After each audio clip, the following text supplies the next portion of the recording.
Well, let's keep it going then. So next is Beyond the Slopes, engaging staff in climate action. We have Deer Valley and Lotus Engineering. To my left, we have Molly with Lotus Engineering and Sustainability. Molly is a climate mitigation and resilience planning associate at Lotus with a background in sustainability and land use planning and policy. She has experience in developing and implementing climate action strategies and policies for local governments, ski resorts, and other organizations, not only across Colorado, but across the country. And then Victoria works for, go Victoria, Deer Valley. She's worked in the ski industry for 10 years, and like probably a lot of people at this conference, is the first person to hold a dedicated position for sustainability at Deer Valley, so that's pretty awesome. Since stepping into her role in 2022, she has helped to execute a power purchase agreement for 80% of the resort's energy, created a zero waste event plan for Summit County, and also implemented a refrigerant tracking system resort-wide. So that's a pretty cool data point that I'm sure they're gonna get into. But with that, give it up for Molly and Victoria. Thanks, Colby. So as Colby said, I'm Victoria Schlaepfer. I am the sustainability manager for Deer Valley Resort. And I'm Molly Marcucilli, an associate at Lotus Engineering and Sustainability. Awesome. So as Colby also said, I feel like I gave him all my talking points to start, so that was fun. But I am the first person to be in a dedicated role for sustainability at Deer Valley Resort. And so as I was going into this role, my boss and I had a long conversation about how we prioritize where we are gonna focus our action at the resort. As a ski resort, we are a food and beverage operator, we are a lodging operator, we have guests traveling from all over the world to come to the resort, and we have a lot of waste that goes along with that. So the question that we asked ourselves was, where do we start? So what we decided to do was do our foundation in Altera's forward stance commitments. So Deer Valley Resort is owned by Altera Mountain Company, and we're lucky enough that they set their forward stance commitments kind of right as I was getting into my role. So it was perfect timing for me to be able to ground in what my goals were. And so as we were thinking about it, we decided to create a climate action plan for the resort, and we decided to focus that climate action plan on reducing our carbon emissions by more than 50%. Renewable energy and carbon neutrality will ultimately come back to our VP of sustainability at Altera and sourcing those. But at the resort level, what we wanted to do was focus on reducing our carbon emissions by 50%. So that is where Lotus and Molly came in. Thanks, Victoria. So as we began developing Deer Valley's climate action plan, we acknowledged kind of two challenges that we have seen in the past. And if you've ever worked on a climate action plan or a sustainability plan, you'll probably agree with me when I say that one of the biggest challenges of developing plans is getting staff really engaged in the process and getting them bought into this plan. Their buy-in is very important because a lot of times they're going to be the primary folks implementing the strategies in the plan.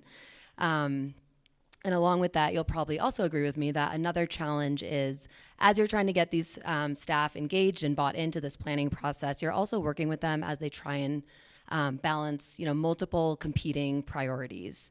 So knowing those challenges, we wanted, as we were beginning to develop this plan, we tried to take an approach to overcome those challenges. So we did a few things. The first one was we wanted to make sure that we were really data-driven. So our data team conducted a greenhouse gas emissions inventory of the Deer Valley Resort. And this allowed us to better understand where the emissions were coming from at the resort and also be able to pinpoint kind of which departments at the resort were responsible for those emissions. This also allowed us to be able to pinpoint those opportunities for reducing emissions and trying to achieve those carbon reduction goals. So once we collected that data, we were able to bring it to Deer Valley's staff. And we wanted to be really intentional about this. We didn't just want to, show them this pie chart of emissions on the screen and show them some numbers. We really wanted to make sure that we were connecting this data to their day-to-day work and operations.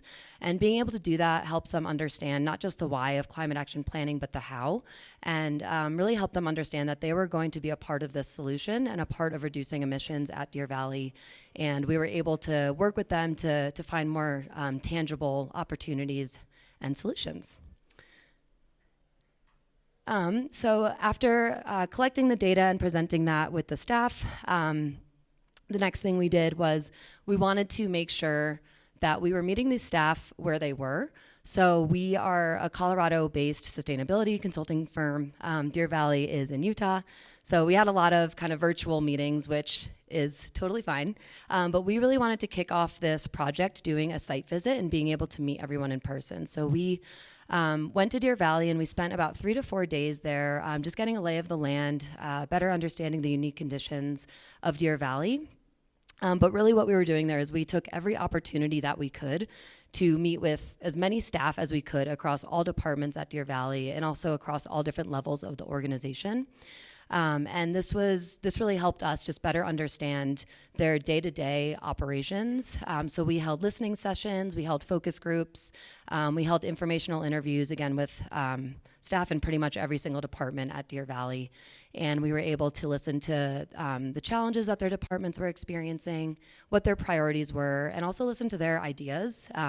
They already had a lot of really great ideas on how to become more sustainable in their operations and how to reduce emissions. So really wanted to listen to them, hear them out, and again, just understand what their operations and their processes look like and see how this plan might be able to support them.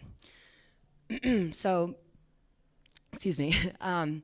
Once we did that, we were able to kind of synthesize all of the findings from all of these conversations that we had with all of the staff and develop some draft climate action strategies that were specific to each department. And then later on in the project, we were able to bring those strategies back to these staff and have them vet all of them, strategy by strategy, make sure that we heard them right, and make sure that these strategies felt really feasible to them. And again, just getting them really bought in, having that sense of ownership as they were helping us co-create these strategies. We also met at our site visit and then throughout the project with Deer Valley's senior leadership team. So this is a team comprised of managers and directors that represent all of the different departments at Deer Valley. And when we met with them on site, we really leveraged their positions to hear them advocate for their staff, help guide the direction of the plan. And more importantly, as we mentioned, one of the biggest challenges in this planning process is trying to balance those competing priorities, try to figure out what project you should implement first. So what we did with the senior leadership team is we held a prioritization exercise with them. So what that means is we worked with them collaboratively to come to a consensus on a set of key values that Deer Valley holds. And those became metrics for the prioritization process. So you can see those on the screen. The metrics that they agreed upon were feasibility, financial impact of a strategy, environmental impact of a strategy, and then Deer Valley's brand. So once we came to a consensus on those values or prioritization metrics, we asked them to come to a consensus on assigning a weight out of 100% to each of those metrics. And it's out of 100, as I mentioned, and basically the higher the percent, the more kind of weight or value that prioritization metric holds. So once we got those established with the senior leadership team, we were able to take the strategies that we had co-created with all of the Deer Valley staff. They were already vetted with the staff to make sure that they were feasible. And we ran each strategy through this prioritization exercise. And so we basically assigned a score to each strategy for each metric, and that resulted in each strategy having a weighted score. And then once we were able to do that with all of the strategies, we had basically a prioritized project list of every single strategy for the plan for every single department. So having this prioritized project list was really great. Again, it really gets at helping at the organizational level and at the department and division level to help them prioritize which projects they want to allocate funding for and try and manage all of those competing priorities. Also, just going through this exercise helped demonstrate that this plan and the strategies in this plan will adhere to Deer Valley's key values, which are those metrics. So once we had all of the strategies prioritized, we then needed to write the plan. And so, again, if any of you have ever written a sustainability plan or a climate action plan or any similar plan, It's very common for a plan to be categorized by sector. So you might have some strategies in a building sector, some strategies in a transportation sector, and so on. What we did, because we had such robust conversations with all of the staff across all the departments at Deer Valley, and because this is an internal document, we thought it would be really helpful for implementation purposes to to have a chapter on each department at Deer Valley. So you can see this on the slide. That's just an example for the building maintenance department, an example of their prioritized project list. The list is much longer than this. This is just a small sample of it. But these lists have the ranked projects on it and then other really important implementation details in the other columns. And then, so this was really great because again, it makes their roles and responsibilities really, really clear. And it also gives them that sense of accountability. We can basically just pull this chapter out of the plan, give it to that department, and they know exactly what needs to be done to help reduce emissions at Deer Valley. And then in the beginning of each department chapter, we have this call to action. And again, this just, the purpose of this is really meant to highlight the importance that each department and all of their staff have in reducing emissions at Deer Valley and helping them achieve those reduction goals. And really just kind of summarizing the work that they're gonna need to be doing moving forward. So with that, I will pass it back to Victoria, and she's going to highlight some of the work that's been done from this plan since it's been adopted. Oops. Awesome. So thanks, Molly. So I just wanted to point out, one of the most valuable pieces to me was this prioritization. As you can see, environment was not the top metric for our senior leadership team on how they wanted to prioritize projects. For me, absolutely, that's probably my top priority. For them, it's feasibility, financial, and then we'll consider the environmental factors. And so that really helped me understand how we wanted to tackle our climate action at Deer Valley. If it's feasible, great, let's do it. It costs us nothing, and it also reduces our greenhouse gas emissions. Check, check, check, right? So as you can also see in our nice pie chart, our refrigerants were 12% of our emissions. That is a very large number. For a resort our size and for the food and beverage outlets that we have, that should be closer to about 6%. So one of the top projects that we had was to track and monitor our refrigerants at the resort. And I believe that landed of our 122 projects at like number 5. So this year, basically based on capital funding every year, I take my handy-dandy climate action plan, I go through what my projects are in their priority order and see what I can tackle given the funding that I have. So for this year, we're going to implement monitors for the doors of all of our walk-in coolers and freezers, as well as temperature monitors in all of our walk-in coolers and freezers so that we can identify as soon as those refrigeration units are starting to go down, where we might have refrigerant leaks, etc. For me, that's great. We have 12% of our emissions coming from refrigerants, but also for our building maintenance team, it's super helpful. Right now, they're required on an hourly basis to go and check the temperatures of all of our walk-ins and freezers and go into they go in with their little gun and they see what the temperature is. So when I came to them with this project, they were all about it, right? It helps them in their day-to-day. It makes their job easier. And so that's just one example of kind of how I've been able to work with our staff on making sure that they feel like they're bought in on the projects. And it was a super easy email to send to our food and beverage team, our building maintenance team. They all signed off on it immediately. So I guess what we would leave you with as we went through this process is meet people where they are. Figure out what they're doing in their day-to-day work and how you can help meet them and make their lives easier. Be data-driven. Refrigerants are 12%. How can we get that down? And then co-create solutions with them. What's going to help you? What's going to help me? And what kind of funding do we have to be able to create this? So I guess we would just leave you with how can you better engage staff at all levels of your organization to help drive meaningful change that everyone believes in. Thanks. Awesome, thank you. And with that, we will open it up to questions. Yeah, so we spent an hour and a half with them in a dedicated session just going through okay, And anytime I go to our SLT, what I start with is, do you know what Scope 1 emissions are? None of them do. Do you know what Scope 2 emissions are? Still crickets. So usually I ground them in like, here's what we're doing. And then I ask what Altera's forward stance commitment is. And sometimes we get it, sometimes we don't. So I always start in grounding them in like very simple, like, this is what you pay me to do, right? I am here to reduce your Scope 1 and 2 emissions based on Altera's forward stance commitment.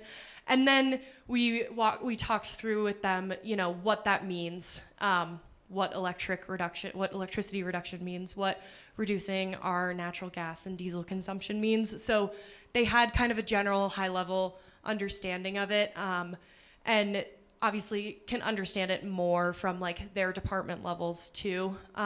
So, you know, our skier services team, well, they are full of ski instructors, right? So transportation and waste are probably like what came to the top for them. So that's kind of how we worked through it. I don't know if you have anything to add, Molly. Yeah, no, and so at Lotus, it changes for every project, but we have this kind of methodology that we use for this prioritization exercise. And so we made sure to go through that really clearly with them. We've showed them some examples from other communities that we've done it with. So, and then we showed them kind of how it works on the back end to build that transparency as well. Yeah, absolutely. I'm going to give you two answers on that one. So I think when Lotus was on their site visit, one of the things that they asked every person that we met with is like, what is your dream sustainability project at this resort? And the answers were all over the place, right? Like a guy who worked on our food and beverage team was like, waterless urinals. That is my dream. I want those. And we're like, awesome. Okay, we'll write that one down. We'll come back to that. But I think like everyone has different ideas of what they might want to do for sustainability. When I have been presenting on how we're going to spend our capital funding, what I typically take to my senior leadership team is how much money we will save in addition to what our greenhouse gas savings will be. So I think it's starting with the money saving piece, right? Like if you can save electricity, if you can save on natural gas, no resort president is going to be like, that's a bad idea, right? Like it's going to help their bottom line. And so I think that that's what you can start with, and you don't even need to mention climate change. It's just like, hey, how can we help you operate more efficiently? And you just skirt around the word climate action and climate change and help them understand that there is cost savings and there's real benefits to their resort. Really great question. So yes, but not until after this. Altera ended up doing kind of a market research on what the overall perception of sustainability is within the ski industry and focused on skiers, right? And so what I learned from that was passively talking about sustainability is what most skiers want to see. So what we're going to take out of that study is, as Colby mentioned, our power is coming from 80% solar power now. So at the bottom of lifts, we have lift boards with information. I'm just going to put a little sign that says this lift is powered off 100% renewable energy. You can read it if you want, and you can't really get that mad about it. It's just a passive, like, we're telling you, and you can know if you want to. But that's, I would say, what we've seen. And from the Deer Valley brand perspective, we're always conscious of like being in people's faces and trying to sell them things and things like that. You'll see that with sponsorship at our resort. We try to be very subtle about it. And so it's the same with climate action. We want to be doing the right thing on the back end. And if people would like to listen to us, that's great. And if not, we're still going to do it. And you can read my sign at the lift board. I guess I have one question. I mean, it's kind of been a theme of the last couple of presentations. We have 114 partners in Blaine County. Town of Louisville, all the community is very engaged and ready to be involved in it. And you do say that you met each department and you met them where they are. How many times did you have to meet with them, or what was the process of essentially hearing each department to create these plans? Yeah, so at the site visit, it kind of varied just depending on the capacity, the time that all the staff had, but it ranged from an 1.5-hour meeting with the senior leadership team to a lunch, to sometimes just like quick 30-minute informational interviews. And a lot of that, again, was just kind of baselining all of the information we needed, understanding their internal processes. And then we made it a point to meet. So we went back and drafted some of the strategies for the plan, and then we set up virtual focus group meetings with each of the departments to go over strategy by strategy and make sure that they felt comfortable with the strategies. And then, as I mentioned, we met with the senior leadership team a few times throughout the project, I think 3 times. So we went over the strategies with them as well. So I'd say couple rounds. Yeah. Follow up, follow up, follow up. Yeah. And I would just add, so one of the projects that was originally in the plan was an electric first vehicle replacement policy.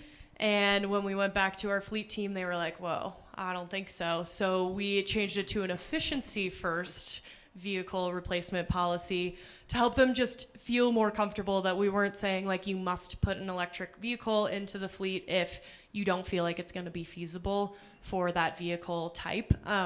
So that was just one of the ways that like they came back and iterated and listened to the team to say, no, let's make it efficiency first instead of electric first. Awesome. Give it up for Molly and Victoria.